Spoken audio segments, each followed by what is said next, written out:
Tommy. So i-share ko sa inyo. Paano natin malalaman kung sprinter?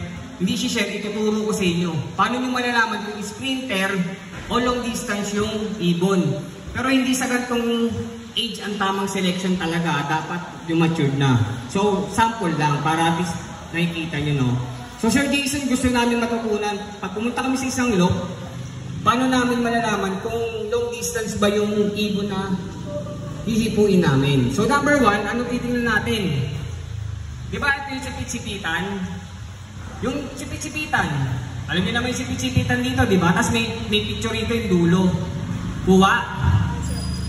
So pag sinalat ko yung ibon, kailangan dalawang daliri ko pumasok in between sa sipit-sipitan at yung sa picture yung dulo. Kuha. Di ba nakagaya yan pag sumasalta ng ibon?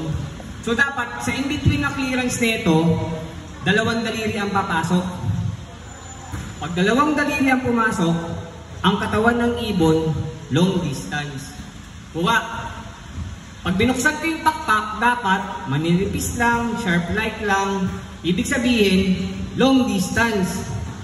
O ngayon anong gagawin natin? Dapat dito sa sports na to, hindi po kay mahal nyo biniling ibon kay ganito, bloodline ni ganito. Tago kayo ng tago, wag ganun. Tandaan nyo dito sa sports na to, total selection. Walang mahina dapat sa loob nyo. Hindi kayo lalambot-lambot dito o mahina yung loob na hindi kayo nagkakal. Kailangan pag-reject, kal na agad, lapit nyo na kay Lord. Tawag dito. So, ulitin ko kung nakinig kayo. Pag inipo mo, dalawang daliri nung tawag doon. Binulaktat ko, manilipis. Perfect long distance. Eh, paano namin malalaman pag sprinter, Sir Jason?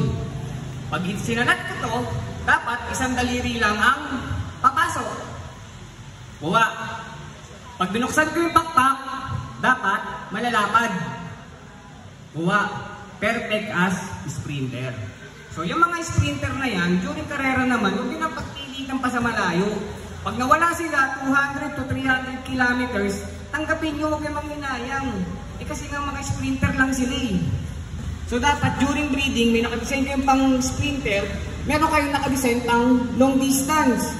Para during race, o sige, maganda yung papahan race ni Sir, motor, Aerox, NMAX.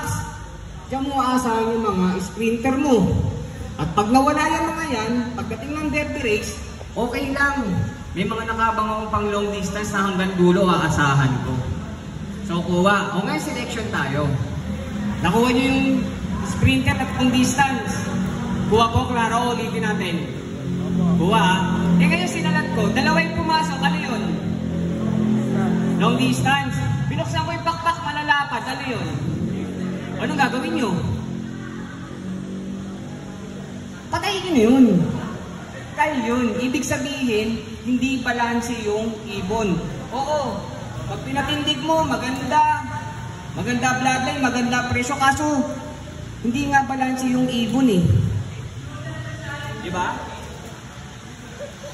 So pagka ganun, sa selection, kalpo yun. Ibig sabihin, hindi balanse yung anatomical position ng ibon. O vice versa. Binuksan ko yung pakpak, aninipis, ano yun? Ano? Long. Pumasok isang daliri, ano yun? Anong gagawin nyo? Kanyo, bakit? Reject yun eh. Kuha po. Diba? Pag dito sa sports na to, kailangan balance perfect. Huwag kayo naniniwala sa mga marketing strategy lang yun, yung mga eye-sign. Nire-respeto ko sila, oo. Pero ano ba tinitingnan nila sa mata? Ano, take eye, ganun. Walang ganun, marketing lang yan, tropa. So, tumitingin tayo sa mata ng ibon, hindi yung take eye na hinahanap nila or yung ano. Ang tinitingnan natin sa mata ng ibon, kailangan, pag nilayo kita, kailangan mag-constrict yung pupil, yung itim ng mata. Pag nilapit kita, kailangan mag-dilate. So, ibig sabihin, pag nilayo at nilapit, lumiit at lumaki, ibig sabihin, active yung dilatation and constriction ng pupil ng mata ng ibon natin. Sign na maganda yung kondisyon ng ating mga alagang ibon. So wag yung tinitingnan sa mata, oo, normal lang yung tumingin sa mata. Ang tinitingnan natin sa mata, para bang tao? Alam natin sa isang tao, pag ang kausap natin may sakit or galing sa sakit, why? Di ba? Kung ako, may sakit ako, medyo mapuma yung mata ko, o lobat ka, kaunan. May sakit ka, gayong diba? Alam mo ka agad eh. Ganon din sa kalapati. Kaya pag bumili ka ng kalapati, tingnan mo yung mata kung galing ba sa sakit o hindi.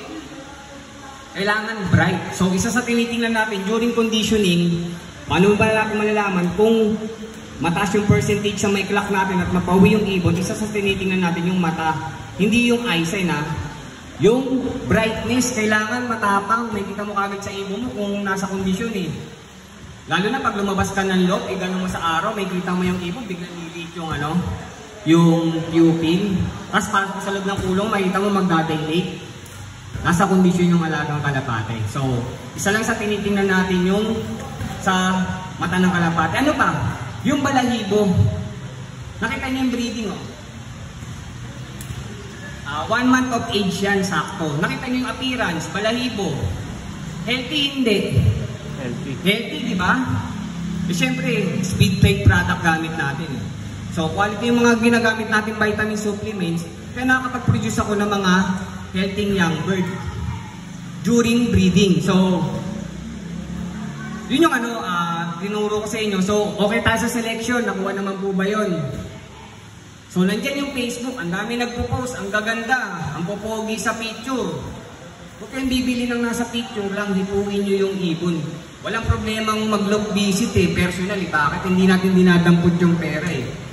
Dumirekta ka dun sa ibon na sa may bibilan mo, hipuin mo yung kalapate.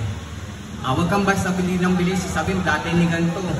Diba? Huwag ganun. Kahit ba anong bloodline pa yan eh. Nandito na nga sa Pilipinas yung diba? I mean, ang dami ng mga mamahaling ibon dito, nanalo ba? Hirap pa din. So, thank you, Idol. So, naituro ko sa inyo sa selection. So, during breeding,